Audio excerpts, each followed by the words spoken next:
श्रोता बंधुगण नमस्कार। वर्तमान आपण मानू एक मोर अनुभूति कथा कहबी। मु साखीपड़ा महिला समिति एवं हाटपड़ा महिला समिति रे महिला एरे मु प्रेसिडेंट थी। सेटारे दुईटी पौड़ शिक्षा करई साखीपड़ारे गोटे एवं हाटपड़ारे गोटे। हाटपड़ारे संध्या सेठ बोली गोटे आमर मेम्बर जे कि ट्रेजरर थिला से पाठ पढ़ाऊला एवं साखीपड़ारे जापानी ढाली से पाठ पढ़ाऊले पिला मानक। दुईटी जाक अनुष्ठान भल भाव चली।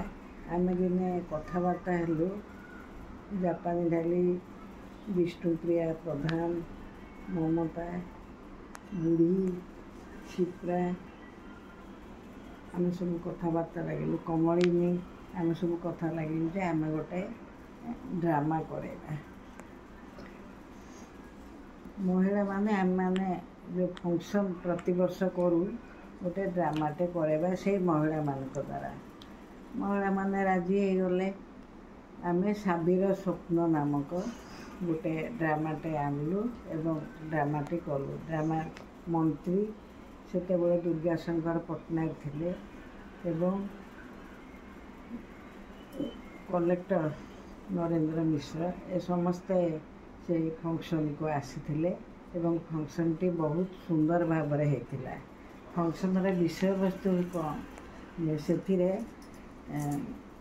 आमर ये जो महिला समितिर सभ्या माने एवं कर्मकर्ता माने सब साड़ी छाड़ी से धोती पंजाबी पिंधि से ड्रामाटा को करई सेटा पूरा सहर जाक चमकी जाइथिला। सेपरी ड्रामा देखी साबिर स्वप्न साबी बोली गोटे झीटे ता माँ ताकू मारी ताकू पाठ पढ़ेबा को देनी किंतु से चाहूँगी पाठ पढ़िबो ताकू पाठ पढ़े पारू। ता माँ ताकू कहूँ पैसा नहीं पाठ केमती पढ़ू तू घर काम कर। से घर काम करी पाठ पढ़ा को जिते बड़े बसी आमर रेवती परीक्षा ता माँ ताकू मारी बोले से झीटी कांदी कांदिका शोई पड़ी। जिते शोई पड़ी से स्वप्न देखुची जुग बदली जाइए।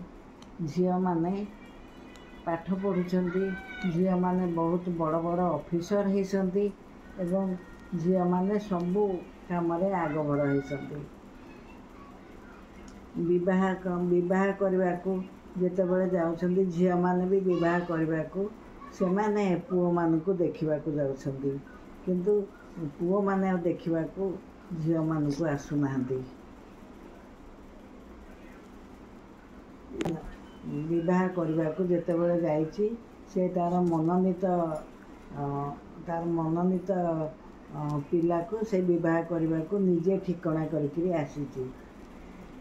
साबी शेष जिते बड़े स्वप्न देखुची एवं ताकू देखुची ताकू समस्या बड़ ऑफिसर होती एवं बड़ ऑफिसर होकरी जिते बड़े से जाऊँची ताकू समस्ते ताकू स्वागत करुँच कहते तू झी जिणी गलु तू झी बहुत भल कलु।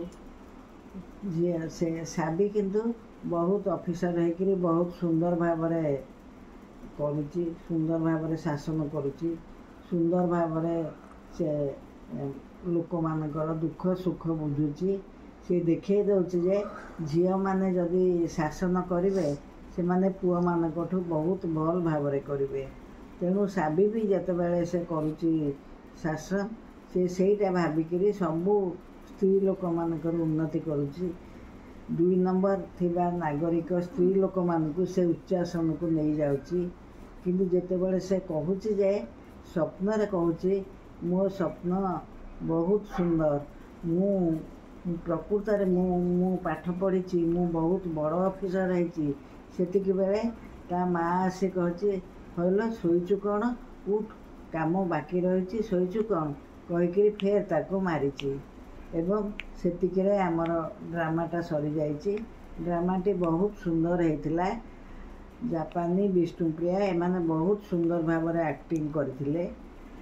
एबे भी से ड्रामाटा मन पड़े मनरे गोटे बहुत गर्व आसे जे आमर घर भितर थिबा महिला माने किपरि सेमाने बाहरिकिरी ड्रामाटा करथिले। आउ सेमती जदि प्रकृत रे होंता झियो मानकर बहुत बुद्धि, झियो माने सबु क्षेत्र रे आगुआ अछंदी, किंतु ए पुरुष समाज तांको उपरकू उठे दौनी। पुरुष समाज सबुथिरे बाधा सृष्टि करुची, किंतु जो साबी परी साबीर स्वप्न जेपरी से देखुथिला सेपरी जदि आम इंडिया रे भारत रे होंता तेबे बहुत भल होंता। एवं नारी शिक्षाटा नित्यांत जरूरी। नारी मानकू शिक्षा देवा दरकार एवं तांको अत्याचार करवाटा बहुत दुख कथा। एबे देखा जाउछे सबुआड़े अत्याचार, नारी मानकू अत्याचार करुछंती, नारी मानकर उन्नति रे बाधा सृष्टि करुछंती।